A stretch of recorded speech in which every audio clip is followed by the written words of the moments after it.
When a human being is born into this world, it's born into a world that's both completely alien on one hand, yet intimately familiar on the other hand. It's a place that has to be learned, yet at the same time is completely natural. A human being goes through its life exchanging itself with its environment. A person who has a home, has a room, a place where a person stays, spends most of their life, they literally become that space. Like you merge into your environment on an atomic level. DNA is everywhere. It's an interesting situation because a human being is a crystallized center of awareness. It's a place where circumstance and will run into each other at this point. And it's interesting because we're all people and we're all these living, breathing experiments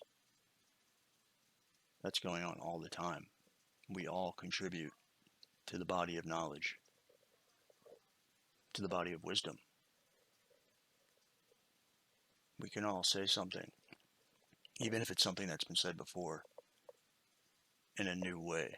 It's weird how old ideas can be almost heard for the first time if words are said in a certain way, in a certain order. There's always a best way to say something. There's always a right set of words to be said for any given circumstance that unlocks different directions, certain directions. And sometimes when people speak, it's more of a blur. It's more of a directionless blur. It's more of a void. Words are the paramount representation of reality. It's our brains imprinting onto the world what it looks like inside our own heads. When I hear somebody talking, I'm understanding that what's happening is their brain is revealing itself in real time. It's literally translating its workings into these sounds, these representatives, to the best of its ability. And the more words a person has to describe the world, the more a person knows the world. The more words a person has for any given thing, the more a person understands that thing. We literally inhale and exhale our environment, the world around us. Constant exchange. On an atomic level, too, the cells that make up our body, the atoms that make up our bodies, are not the same as they were. They're always in flux. And then as time goes, it's constantly rearranging the meaning of the past. The past isn't this static block of events that happened. As time goes on, as it passes, the present is perpetually altering events that have already happened. An example is like forgiveness. When you forgive somebody, you completely change the meaning of a whole series of events. Something can be said now that completely rearranges any number of past events at any given time. Now is the creating point.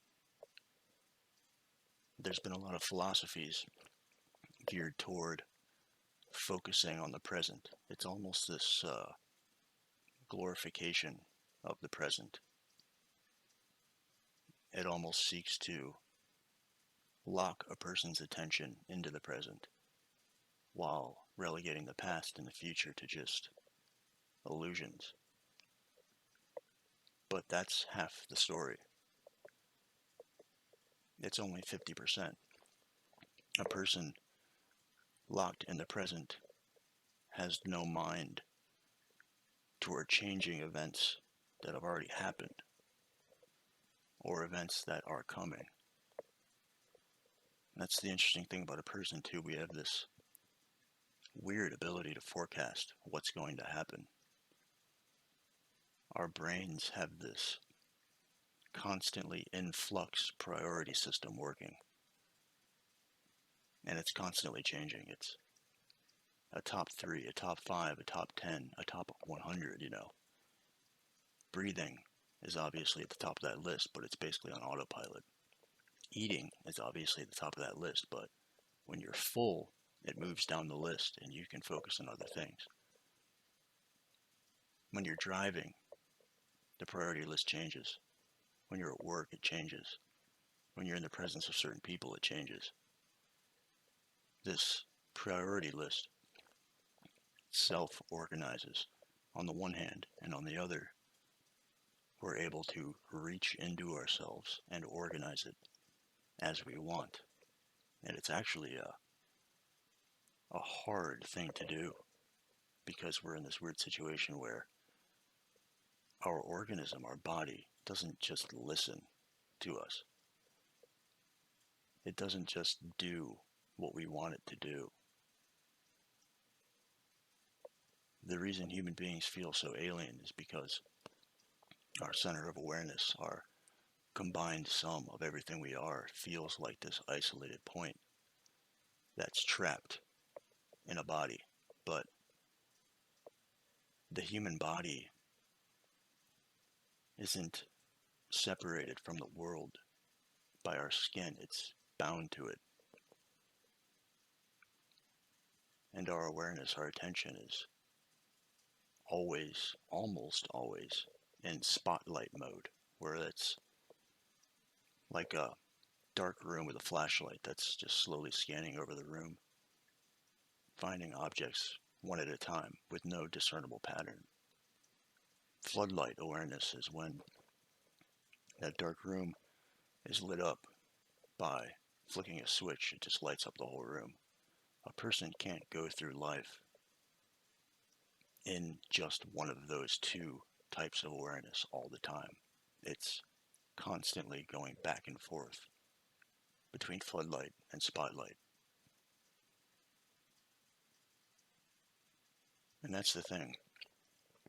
Pessimism, optimism, you'll notice this.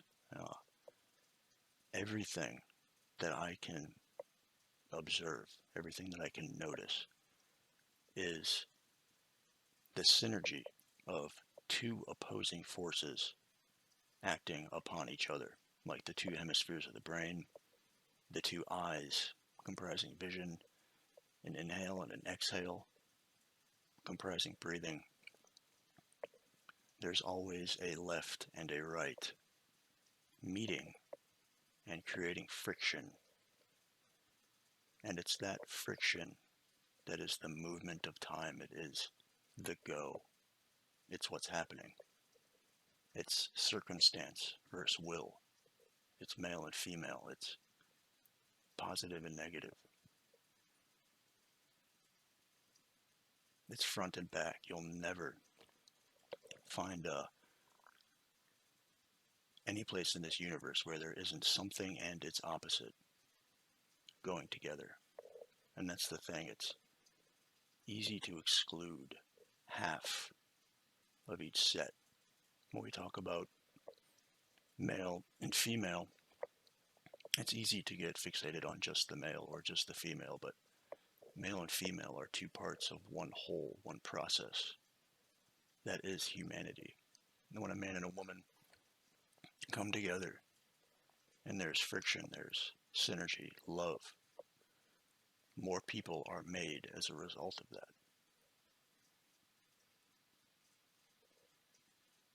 And something I've noticed We're either imposing ourselves onto the world, or the world is imposing itself onto us, but it's never exclusively one or the other. It's always both. And if a person feels anxious, if a person feels truly alien, there's a very strong possibility that they are not actively imposing their internal activity out onto the world, whereas the world is imposing its activity onto that person and they're constantly defending against it. And then there's the other sort of person who is overwhelmingly imposing themselves onto the world while not absorbing enough of it. In my mind, at least from what I've seen, a healthy person is somebody who knows when to impose and when to let themselves be imposed upon. A person who is not imposing themselves enough, who is not extending their insides far enough out, is somebody who is not fully animating the character that they are. It's somebody who, for whatever reason, feels that that character should not be animating itself. A person, over the course of their life, needs evidence that they can win, that they can become good at something. Palpable evidence. I'm talking about if you are a kid and you get into sports, and when you're a kid you just fucking dominate, you crush it year after year, you have all this evidence racked up that inside of you, you know that if you like something, you're going to get good at it. And that becomes ingrained in you. Versus another person who gets involved in things and just gets totally crushed over and over again, has evidence that they're not going to master the things that they involve themselves in. But the question is, you have to ask, why? You're going to need evidence at some point. You can't psych yourself up to believe something about yourself that you have produced no evidence for. And that's not a criticism, that's just an observation. There needs to be evidence, not for anybody else, but for yourself. That's the backbone of confidence. The experience of confidence is somebody who is not worried. They completely trust themselves in any situation because they've already compiled a large body of evidence that they're going to be just fine. You know, talent itself, just as a general blanket term, is in huge part intelligence and physical ability and physical appearance and one's awareness of oneself in contrast to other people. And it's not even that technical, it's a feeling. There's millions and millions and millions of just these tiny pings back and forth going on between people. And people come to understand their effect on other people at a very young age over time. And they calibrate. Not on purpose, not consciously. It's a feeling. More than anything else, it's a feeling. Human beings have these absolutely incredible barometers within us that combines an unbelievable amount of information into a sum feeling. A human being can take information, an incalculable amount of information that's changing, that's constantly changing in real time, and derive a feeling out of that. And out of that feeling, action is inspired. And it might be wrong. I mean, it will be wrong at some point. But that's the interesting thing. A human being is like Alan Watts said, is an aperture through which reality experiences itself. Reality has gotten to a point to where it's now looking back at itself through human beings. And in the same way that a human being doesn't sometimes know itself, I mean, imagine that circumstance. Imagine being born into a world, living a life, having years and years go by, and you don't know yourself. You have to still look within and find things out about yourself. Isn't that a weird situation? That's what reality's doing on a much larger scale through people. And you could take any theory of how the universe started, and it still fits. You could go with the Big Bang theory, you could go with the idea that there is a centralized intelligence who created everything, and it still fits because if the universe did start with a bang, then this universe is self-intelligent, self-replicating, and human beings are a growth of that self-replication and self-intelligence. But if it was created by some central architect, then self-intelligence and self-replication would be built in as a feature, as a logical feature, because, of course, I mean, imagine if you made a universe, I mean, would you not embed within it this characteristic that allows it to grow in directions without you needing to micromanage it?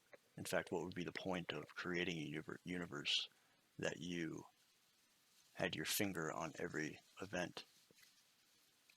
It wouldn't be, it doesn't fit, you know.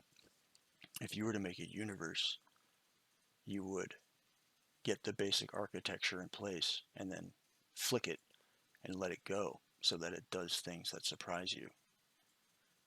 The only thing that God lacks is mortality. God goes on and on and on. And you can think of the universe as this expanding and contracting thing. You could even think of that as like breathing or waking up and going to sleep at night. I mean, for all we know, the universe, as it expands, is God waking up in the morning, and it's the expansion of his mind out into his own world as the universe expands, and then as the universe contracts and collapses back in on itself, it could be God going to bed at night, falling asleep again, back into the abstract, formless chaos, and then he wakes up the next day and then another universe is made. But, you know, it's 24 hours for him and hundreds of billions of years for us. Over time, I've come to drift toward the idea that the universe was made by some central architect, because the theory that the universe just sort of happened starts to fall apart on a certain level of inspection and investigation. It doesn't withstand the rigors of investigation. In fact, as science is going on and we're getting into quantum physics, it's the conclusions are drifting further and further towards design, which is a surprise. In my 20s, I was more like a Buddhistic type thinker because I would just sit here, you know, locked into the present, and I could feel the fact that I could feel the quality that makes itself available, that just tells you that everything is one thing. You know, that sense. And for years, that specific feeling was something that I just could do at will and just bask in it. But over time, it's changed because this universe is finely, finely tuned. And when I say finely tuned, I mean very, very, very finely tuned. It's as if there's millions of dials from 0 to 100, and each dial is set at a specific point. And if any one of those dials was moved up or down one notch, the whole thing would fall apart. It's very, very specific. So, if the one thing God lacks is mortality, then obviously, if God were to make children in his image, let's say, he would give them mortality as a gift because meaning comes from that. Meaning comes from the fact that we are mortal and we have a will that is free. Two objects in space, two asteroids on a collision course, will collide. They will collide, there's no doubt about that. But two human beings on a collision course, if they see each other and come to understand that they're going to collide, they can choose to collide or they can choose to change course. That's the difference. Human beings are more than objects. We cast ourselves out into the environment, and the environment casts itself into us. And we represent the external world inside of us as a representation, which is a very interesting thing.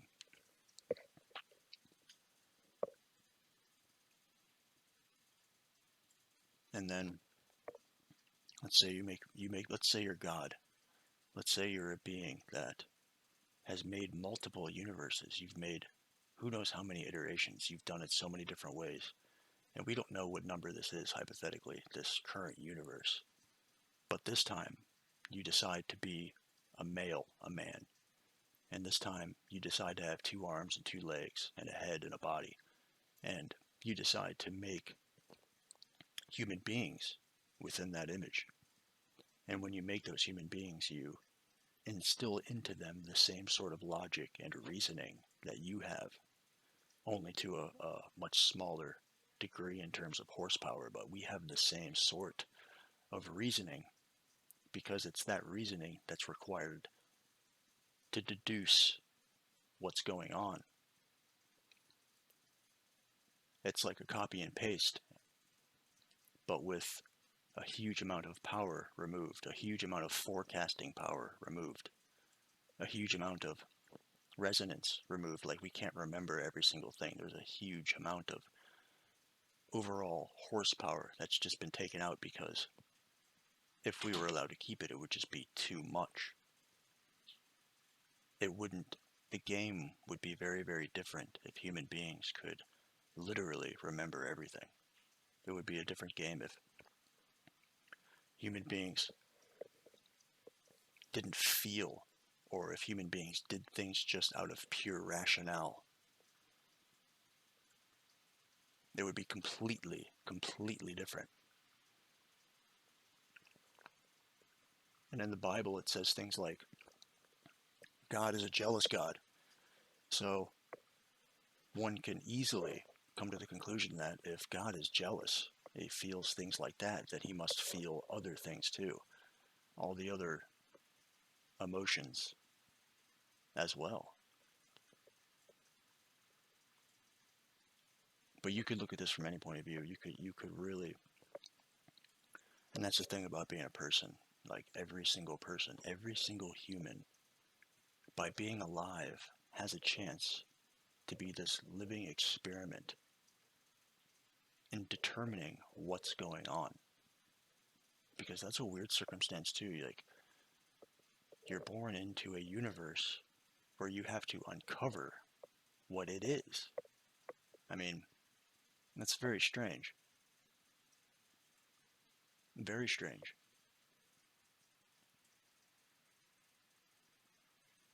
And some of the best, most revered people in human history were the ones who managed to describe what's going on in such a way that clicks, that resonates.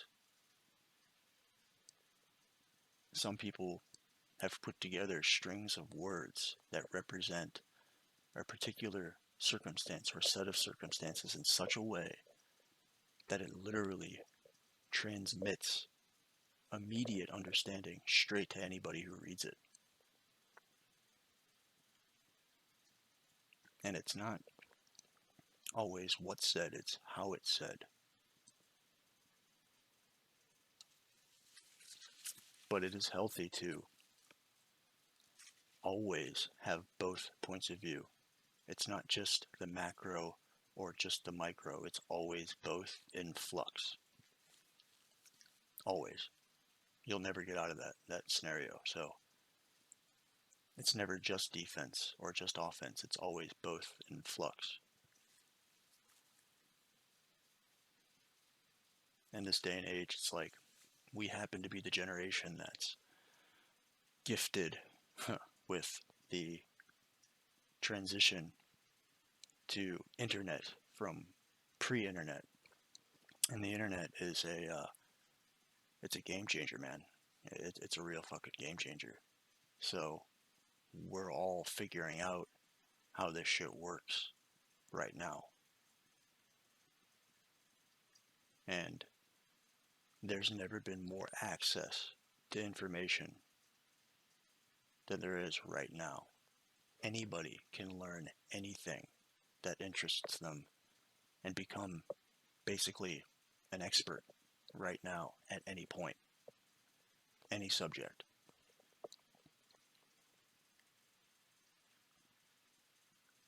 But you know what I think? I think is going to end up happening? If things keep going as they are, let's say the momentum of today keeps going as is into the future, there will probably be a time where labor is completely changed. If we keep going down the machine road with machine learning and we keep making machines better and better, we're going to end up in a situation where production is no longer a human endeavor unless a human volunteers for it or unless it's artistic or something. But we might end up in a situation where society is more of a leisure type society where everybody ends up focused on social affairs more than anything else. And you can already see the beginnings of that. Like, in a world where human beings don't have to worry about labor and production still stays very, very high and anybody can still get anything they want, that's a world where the primary focus of civilization is social affairs. And that's why communism and things like communism, the main problem with communism was the fact that the means of production was owned by a body that's backed by law, and the means of production was still primarily human beings themselves. So if you're in a system where the means of production is owned by the government and you're working, well then your labor is owned by the government. But if you took human labor out of the equation completely, then the game completely changes. You can still have a system where people can make and create anything they want, but the reasons other people consume or purchase items that anybody makes is more because of their personal attachment to it rather than their need for it for survival. If that makes sense. Like, if you're in a situation where anything can be produced at any time, all you have to do is create it and put in the inputs, the design, and you make something that's so amazing that everybody wants it. All you do is limit it to 100. And the currency becomes attention and affection and praise and adoration, because if there's only 100 of something that everybody wants, those 100 people that get it are only able to get it because they're high on within the social game. I mean, it's an interesting thing to think about hypothetically. If the need for currency was off the table and the need for labor was off the table, what do humans do then? You know, and decisions are essentially handed over to some sort of artificial intelligence oracle who's able to basically make every major decision for us. And we're all living and reproducing and going on. What do humans do in that circumstance where your day isn't, you know, filled with work? You can already see the seeds of this happening now. And these are important questions because this shit's gonna come up. It's gonna come up, um, and we're in a situation now where money itself is becoming. It's changing. It's changing. We're able to run up huge debts up against our giant asset portfolio, almost because we know somewhere in the back of our minds that it doesn't really matter. It's like it does matter. On the one hand, obviously, it does matter. It matters if you're playing by the old game rules. But I get the sense, man, that based off the snapshot of today, the direction we're heading in, the value and need for currency and human labor is going to decrease, especially in the first world, over time. That's if things keep going on an incline. That's if things keep progressing and machines do truly become extremely capable. And they do truly have an artificial intelligence worthy of the name. And homes, and we end up in a situation where we're mining asteroids and we're increasing the mass of the planet by importing materials from nearby, and we're using it to 3D print and